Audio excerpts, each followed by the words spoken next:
Assalamualaikum warahmatullahi wabarakatuh. Waalaikumsalam warahmatullahi wabarakatuh. Selamat siang, salam sejahtera untuk kita semua.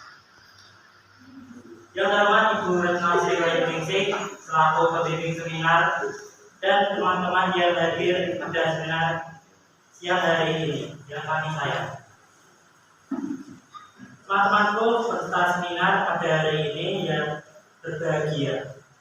Alhamdulillah puja syukur kita panjatkan karena rahmatnya kita masih bisa berkumpul untuk bersama-sama menggali hikmah dari para sumber yang luar biasa. Semoga kita tetap sehat selalu. Seminar kali ini akan mengusung tema tentang dua tahun. Sebelum memulai acara, perkenalkan nama saya dari Tamulan Selaku MC. Pada hari ini untuk membacakan susunan acara yang dilaksanakan. Pembukaan yang pertama adalah pembukaan, yang kedua adalah sambutan dari ketua panitia, yang ketiga adalah penyampaian materi oleh narasumber. Yang terakhir adalah penutup. Baik, tanpa berlama-lama langsung saja, mari kita buka acara seminar pada siang hari ini dengan mengucapkan bersama. Bismillahirrahmanirrahim. Baik, selanjutnya untuk sambutan kita sampaikan oleh pada Ibu Putra selaku ketua panitia pada beliau, kami silakan.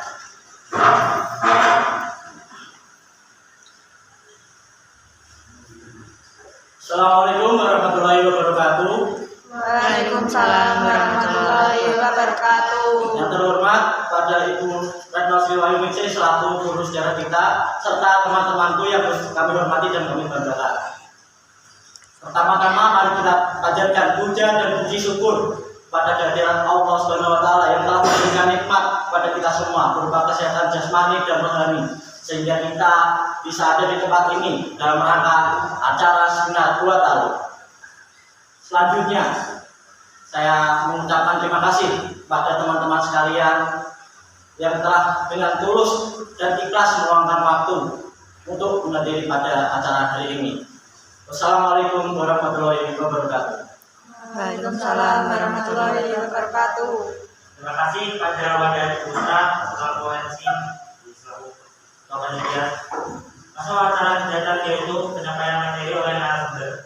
Setelah penyampaian materi dari sesi selanjutnya akan dibantu oleh moderator kita yang merupakan alumni dari SMP 1 Ranti Sudarso yaitu Yogi. Mari kita tepuk tangan meriah ya.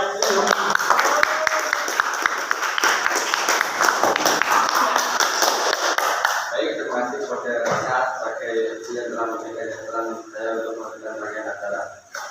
Bismillahirrahmanirrahim. Assalamualaikum warahmatullahi wabarakatuh. Waalaikumsalam warahmatullahi wabarakatuh.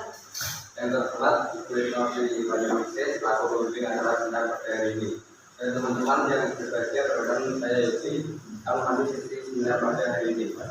Saya harap semuanya sudah siap ya untuk membahas tema yang sangat luar biasa menarik yaitu tentang keseluruhan 2 tahun. Dan kita akan membahas materi ini dari 3 narasumber yang luar biasa, yaitu narasumber ke-1 Wuri Siska Fatmawati, dan narasumber kedua yaitu Risa Indriani, dan narasumber ketiga Ayuni Nurhidayah. Sebelum kita mulai dengan saya menjalankan susunan acara seminar pada hari ini. Nah, hari ini terbagi menjadi 2 sesi. Sesi pertama penjelasan materi dari 3 narasumber kita, dan yang kedua adalah sesi diskusi dan tanya jawab. Saya mohon semuanya menyimak dengan baik berdasar materi mempersiapkan pertanyaan untuk diskusi hari ini untuk mempersingkat waktu masuk dalam presentasi narasumber yang pertama. Ia adalah alumni dari SMP Satuan Bandung angkatan 2022 dan 2023. Lahir di Blora 12 Juni 2008 dan pada saat menetap di SMA Negeri Satuan Bandung. Kepada Wuri Siska Fatmawati waktu dan tempat saya persilakan.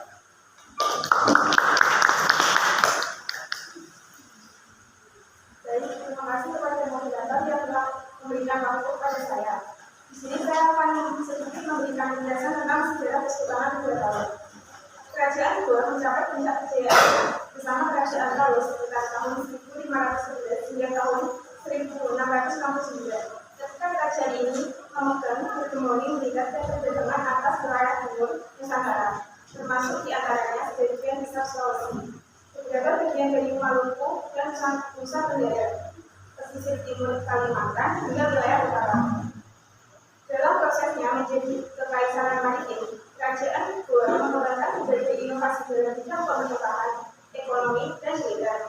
Perubahan sosial budaya yang drastis juga terjadi seiring mengeratnya hubungan antara kerajaan Goa dan dunia luar, terutama setelah kerajaan Goa mengadopsi Islam sebagai agama resmi pada awal 1670. Kekalahan kerajaan Goa dalam Perang Makassar yang terjadi pada tahun 1669 mengakibatkan lepasnya wilayah kekuasaan kerajaan Goa di luar Sulawesi Selatan, sementara sebagian kecil wilayahnya diberikan kepada VOC. Meski begitu, kerajaan Goa tetap bertahan sebagai negara kita hingga awal abad ke-20, ketika pemerintah kolonial Belanda mengalahkan Goa dalam ekspedisi di Sulawesi Selatan dan menjadikannya daerah jajahan. Dikutip dari buku Intisari Sejarah Pelajaran Islam oleh Wahyudi 2020, kerajaan Goa dan Talaw adalah dua kerajaan yang terletak di Sulawesi Selatan dan mempunyai hubungan yang baik. Kerajaan ini juga dikenal sebagai Kerajaan Makassar. Kerajaan ini terletak di perairan timur Indonesia yang merupakan jalur perdagangan laut Nusantara yang terkenal pada abad ke-1 hingga ke-17. Wilayah kekuasaan kerajaan Goa Talaw ini sangat luas, bahkan kekuasaannya menyebar hingga ke Kalimantan dan Nusa Tenggara. Sebelum abad ke-16, para raja Makassar belum memeluk agama Islam. Setelah kedatangannya ke Bandung, seorang penyair Islam di Sumatera, Makassar berkembang menjadi kerajaan Islam. Sultan Alauddin adalah raja Makassar pertama yang memeluk agama Islam. Beliau berkuasa dari tahun 1691 sampai 1638. Di bawah kepemimpinan kerajaan ini berkembang menjadi kerajaan maritim. Perdagangan menjadi semakin maju dan begitu pula pemerintahannya menjadi semakin terbuka. Sultan Hasanuddin berkuasa sejak tahun 1653. Pada masa pemerintahan beliau inilah kerajaan Makassar atau kerajaan Goa Talaw berada di masa pemilihnya. Sultan Hasanuddin melakukan sektor perdagangan dan juga mengadakan ekspansi wilayah. Di bawah pemerintahannya, kerajaan Goa Talaw berhasil menguasai kerajaan-kerajaan kecil di Sulawesi seperti Lawu, Wojo, Seragen, dan Buri. Setelah berhasil menguasai kerajaan-kerajaan kecil tersebut, Sultan Hasanuddin juga berniat menjadikan kerajaan Goa Talaw sebagai penguasa tunggal jalur perdagangan Indonesia bagian timur.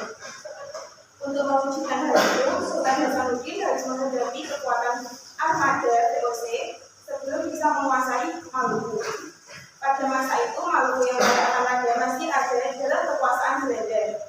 Hal ini menyebabkan pertempuran yang terjadi antara kerajaan Goa Talaw melawan Belanda. Perdagangan antara Belanda dan Belanda jadi terganggu karena adanya pertempuran tersebut. Oleh karena keberaniannya dalam menghadapi Belanda, Sultan Hasanuddin mendapat julukan sebagai ayam jantan dari timur. VOC menggunakan taktik David Emperor atau politik adu domba dengan cara menipu Sultan Bulim. Tujuannya adalah untuk bisa menguasai kerajaan Goa Talaw. Sayangnya, taktik tersebut berhasil dan membuat Sultan Hasanuddin menarik mundur pasukannya. Kemudian VOC memaksa Sultan Hasanuddin untuk menandatangani perjanjian Kumaya yang merugikan kerajaan Goa Talaw pada 18 November tahun 1667. Jadi apakah ada yang ditanyakan? Apa akibat dari kekalahan perang yang dialami oleh kerajaan Goa dalam Makassar? Jadi sudah saya jawab. Akibat dari kekalahan kerajaan Goa dalam Perang Makassar yang terjadi pada tahun 1669 mengakibatkan lepasnya wilayah kekuasaan kerajaan Goa di luar Sulawesi Selatan, sementara sebagian kecil wilayahnya diberikan kepada VOC. Sekian, terima kasih. Selanjutnya masuk ke penjelasan dari narasumber kedua. Dia juga lebih dari SMP Universitas Bandung angkatan 2022 dan 2023. Akhir bulan 15 April 2008 yang pada saat ini menetap di SMA Sudoyoto. Model saya juga ini orang menetap saya katakan.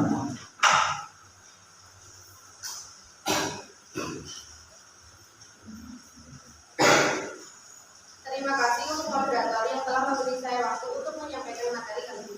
Di sini saya akan menyampaikan materi tentang letak Kesultanan Dua Talon dan silsilah Kesultanan Dua Talon. Letak Kesultanan Dua Talon yaitu ada di daerah Makassar, Sulawesi Selatan. Sedangkan ibu kota kerajaan ini ada di kota Sungguh-Minasa, Kabupaten Goa.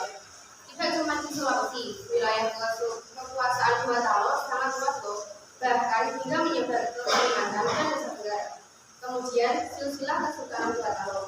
Pendiri kerajaan Dua Talon sekaligus raja pertamanya adalah Tuman Turung atau Tuman Agung Zainiyah, kemudian digantikan oleh keturunannya Tuman Salangga Barayam.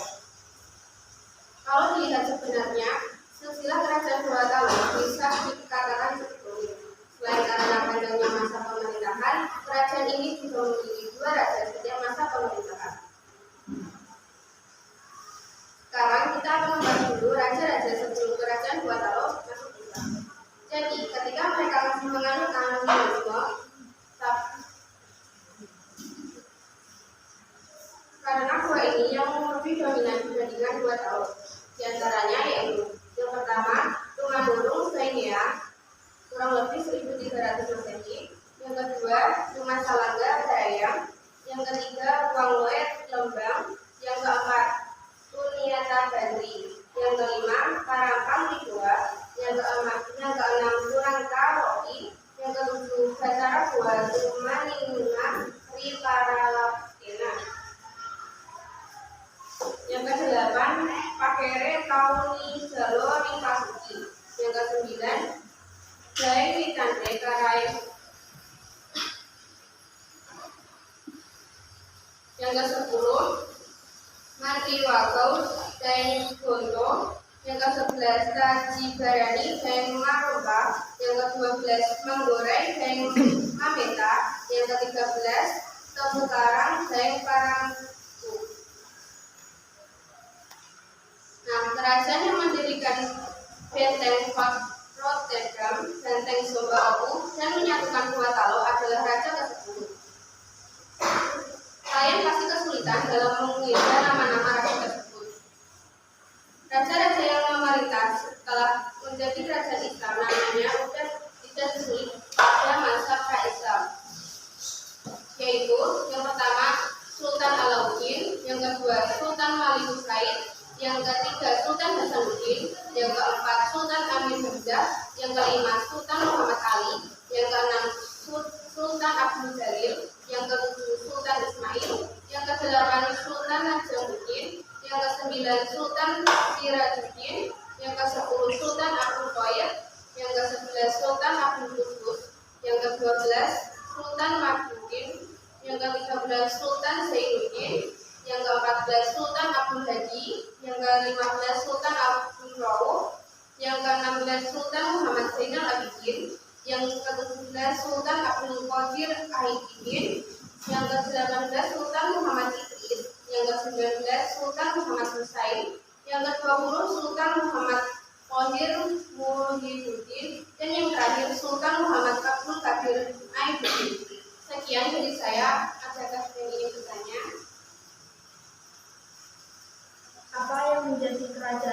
Apa yang menjadikan kerajaan Dua Talon mengalami perkembangan dalam bidang ekonomi?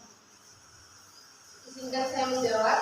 Secara garis besar, kondisi perekonomian kerajaan Dua Talon berkembang pesat karena aktivitas perdagangan yang dilakukan di sana.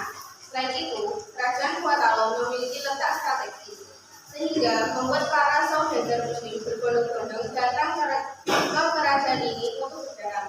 Sekian dari saya. Wassalamualaikum warahmatullahi wabarakatuh. Waalaikumsalam warahmatullahi wabarakatuh. Terima kasih untuk perhatiannya. Selanjutnya narasumber ketiga adalah narasumber kita yang merupakan alumni dari MTS SMA Angkatan 2022 dan 2023. Saya juga 28 Juni 2008 yang pada saat ini menetap di SMA 2021 pada hari Minggu Jaya Suatu dan Sulawesi Selatan.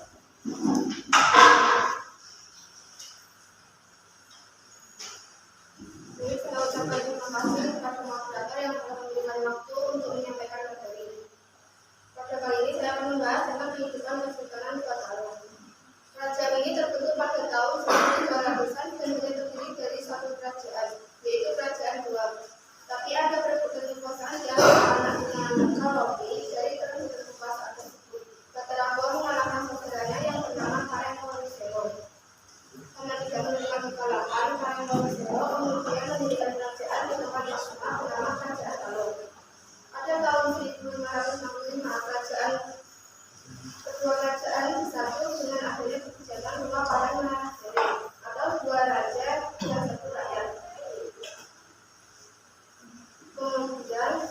Untuk raja yang pertama kali memeluk Islam adalah Parai Nagoya dari Kerajaan Bali, tepatnya pada tanggal 22 September 1905. Untuk kehidupan ekonomi Kesultanan Batalo, Kerajaan Batalo telah menjadi pusat perdagangan di kawasan Timur Nusantara. Secara garis besar, kondisi perekonomian Kerajaan Batalo berkembang pesat karena aktivitas perdagangan yang dilakukan di sana. Selain itu, Kerajaan Batalo memiliki letak yang strategis, sehingga membuat para saudagar Mesir berbondong-bondong datang ke kerajaan ini untuk berdagang. Kerajaan Batalo juga berperan sebagai badan penghubung antara Malaka, Jawa, dan Madura. Sekian materi yang dapat saya sampaikan. Bagaimana kondisi perekonomian di Kerajaan Gorontalo? Untuk kondisi perekonomian Kerajaan Batalo berkembang pesat di kawasan Timur Nusantara. Sekian dari saya. Terima kasih untuk hari ini. Ibu guru dan teman-teman yang berbahagia, alhamdulillah akan diskusi pada seminar hari ini telah berjalan dengan baik. Kita sudah mendapatkan materi yang luar biasa dari narasumber kita tentang sejarah kehidupan Gorontalo. Tentang sejarah Gorontalo, silsilah penularan Gorontalo dan kehidupan Gorontalo. Mudah-mudahan materi yang sudah disampaikan para narasumber pada hari ini dapat bermanfaat dan membuat kita tahu lebih dalam tentang sejarah Gorontalo. Untuk atas selanjutnya saya akan dapat kembali kepada MC. Baik, saya pamit undur diri. Wassalamualaikum warahmatullahi wabarakatuh. Terima kasih pada Pak Yogi. Hadirin yang saya hormati dan saya muliakan. Akhirnya rangkaian acara telah kita lewati bersama hingga di penghujung acara ini. Atas nama panitia penyelenggara saya ucapkan banyak terima kasih pada narasumber kita hari ini selaku penasihat pada hari ini yang telah memberikan ilmu pada kita semua. Jangan lupa saya ucapkan banyak terima kasih pada Bu Retno Sriwahyuningsih dan teman-temanku yang ikut berpartisipasi dalam acara hari ini. Karena tanpa dukungan maka kita tidak akan berjalan dengan baik. Hadirin yang saya hormati, mari kita tutup acara seminar kali ini dengan tema Kesultanan Gorontalo pada hari ini dengan doa. Semoga ilmu yang kita dapatkan hari ini bermanfaat untuk kita semua. Saya selaku pembicara mohon maaf atas segala kekurangannya. Wassalamualaikum warahmatullahi wabarakatuh.